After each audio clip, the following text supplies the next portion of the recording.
Bitcoin is hope. The first time I heard Michael Saylor say Bitcoin is hope, time stood still. I had been studying Bitcoin for several months, non-stop. Meanwhile, the price was skyrocketing without signs of slowing down. The bullish sentiment on anything crypto was so great that my mind, like many other enthusiasts, was clouded with euphoria. When I heard the phrase Bitcoin is hope, something changed in my mind. I experienced in some form what is known in the psychedelic world as an ego death. It made me realize that most people need Bitcoin more than Bitcoin needs most people. Bitcoin works great now and has been running for 14 years and counting. When you talk to a Bitcoiner that runs Bitcoin software, you will find out that they won't stop running Bitcoin, ever. Bitcoin is like a religion, it has many aspects of a religion. It is very ideological and people will defend this ideology at all costs. Bitcoiners put their money where their mouth is. They take the risk while they build a brighter future for every single person on this earth and beyond. In this one sentence, I understood that the Bitcoin revolution is unlike anything we have ever seen. Bitcoin is hope. A peaceful, voluntary, and global revolution that does not have to ask for permission. Anyone can join, and everyone wins. Bitcoin is simply the solution to most people's problems. Bitcoin is hope for most people because most people do not have many sources of hope. 1.4 billion people worldwide are unbanked, and probably even more.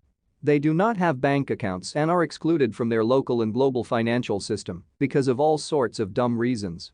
Either because of bureaucratic bullshit but also because of racism, sexism, religion, poverty, illiteracy, lack of infrastructure, and war. Okay, the world is a messed up place, but the rest has it good, right? Well, the rest of the people may have bank accounts, but how well do they work? Can I send my euros from a Dutch bank to a friend in South Africa?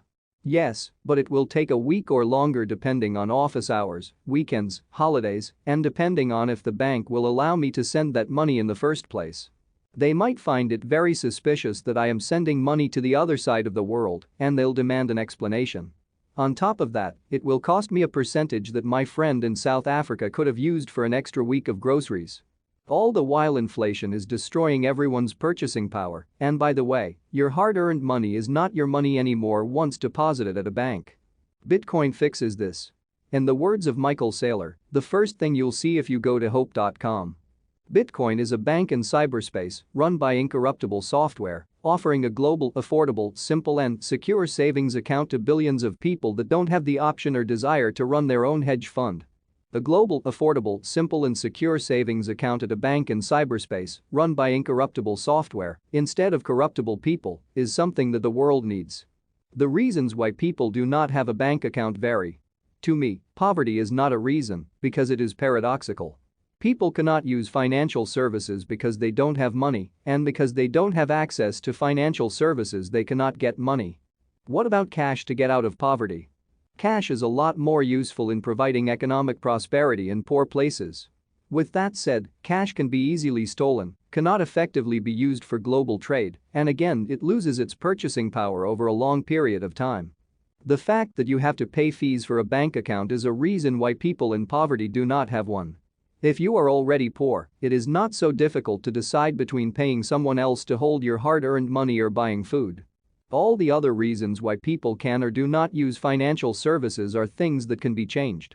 So to stay true to myself, and to make this a bit more hopeful, let's look at the problems through the lens of solutions.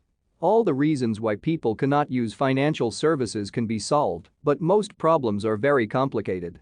Killing the head of the Taliban does not solve the problem of the people in Afghanistan.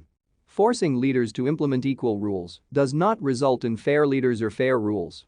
Who is the one to decide what rules are fair? What if the rules end up to be not so fair after all? What if someone wants to change the rules? Incorruptible, censorship-resistant, permissionless, global, simple, secure, and affordable software that can be used in secret provides the option to opt out voluntarily. Bitcoin is a peaceful and voluntary revolution, but some are forced to it because it is their last beacon of hope. El Salvador. The first country to adopt a Bitcoin standard. El Salvador has made Bitcoin legal tender. They bought Bitcoin for their national reserves. They are mining Bitcoin with free and clean geothermal volcano energy. 70% of El Salvadorians were unbanked. They don't have bank accounts, and therefore people mostly earn, spend, and save in cash. They also have to rely on financial institutions that are not banks, and they are a lot more expensive than traditional banks. Fees are everywhere. There are monthly or yearly maintenance fees, there are overdraft fees, inactive fees, exchange rates that are higher than the market price, and of course transfer fees. In the case of El Salvador, they can save up to $400 million per year by using Bitcoin for sending and receiving money from their families working in other countries. Almost a quarter of El Salvador's GDP consists of remittances. Family and friends who are working abroad send money back home. That is $6 billion in remittances, which is 23% of GDP. And so by just downloading an app, anyone in the world can send Bitcoin to El Salvador instantly, from person to person, for free. Yes, El Salvador did not have to make Bitcoin legal tender to be able to do that, but making Bitcoin legal tender is more about creating the right infrastructure, education, and legitimacy. The story of how El Salvador adopted a Bitcoin standard is truly inspiring and hopeful. The benefits are life-changing, and El Salvador has risen as the savior of Central South America, spreading knowledge, happiness, and hope. This is your last chance. After this, there is no turning back. You take the blue pill, the story ends, and you wake up in your bed and believe whatever you want to believe. You take the red pill, you stay in Wonderland, and I show you how deep the rabbit hole goes. Remember, all I'm offering is the truth. Nothing more. Morpheus, the Matrix. Bitcoin is a rabbit hole that is simply just too deep. Anyone who has studied Bitcoin for 10 hours will agree that it is a great invention, and it can be very useful in this world. Anyone that has studied Bitcoin for 100 hours will understand its superiority against all other forms of money and all other assets. Anyone who has studied Bitcoin for 1,000 hours is a Bitcoin maximalist.